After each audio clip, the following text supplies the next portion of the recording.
The Gift of the Magi, written by O. Henry, is a charming, if ironic, story about gift giving. And here with his insights and observations, back with us, Thomas Fellows. It's great to see you. Yes, Angie, good to be here again. Hope you're staying warm in this cold. We're doing our best. It is a challenge. So what is your spin? I mean, I remember this story very well. It was required reading for high school students and remember the discussions about it. So what does it say to you, the story of the Gift of the Magi, especially in this gift-giving season? Yes, I think it's all about you've got to give the advantage to the other person in the relationship.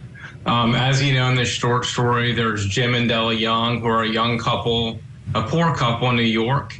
And Jim is most proud of his watch. Della's most proud of her long hair. And Della ends up cutting off her hair to buy a watch chain for Jim.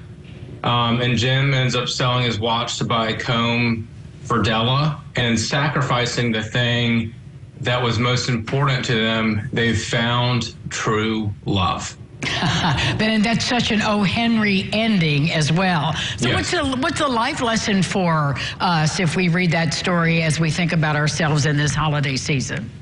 Well, I think it's a Martin Luther King Jr. quote when he says, as long as there's poverty in the world, I'll never be rich. As long as diseases are rampant, I'll never be totally healthy.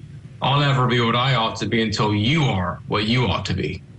And how do we achieve that? That is a lofty and positive goal, but how do we achieve that socially? Well, again, you've got to give the advantage to the other person in a relationship. And my largest deal I've ever closed in sales, a $2.25 million deal off a cold call with a company that had no previous revenue. I gave the advantage to the other person in a relationship. Somebody had already told me that they already had something.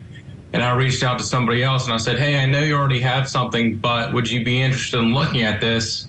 And because I was honest, and Bill McDermott, my mentor, who's the CEO of ServiceNow, once said authenticity is the currency of our time. It elicits trust and respect.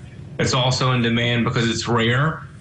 And the best salespeople, because you can make 7 figures in technology sales, are honest and open and are a customer advocate as opposed to an adversary. Well, is that personally driven, or is it because we want to get the deal and we're willing to do what looks like a good thing? I mean, is that part of your core personality or something you just apply? It is my core personality. I look at, even when my brother-in-law was just first married to my sister-in-law, she had just won a teacher award, and he went through the effort of getting a gluten-free cake and a regular cake for her teacher award. And I knew right then and there, this is the man that is right for my sister. And I want what's best for my sister. I've always been close with her growing up. And again, if you can give the advantage to the other person's relationship, it'll work. But I will say you can get burned by doing so, but in the long run, you'll have success and make the world a better place as a result. Well, Thomas, it's always charming to talk to you. I wish you a very happy holiday season. Thank you for being with us. Thank you. We'll be back with more local lifestyles right after this. Stay with us.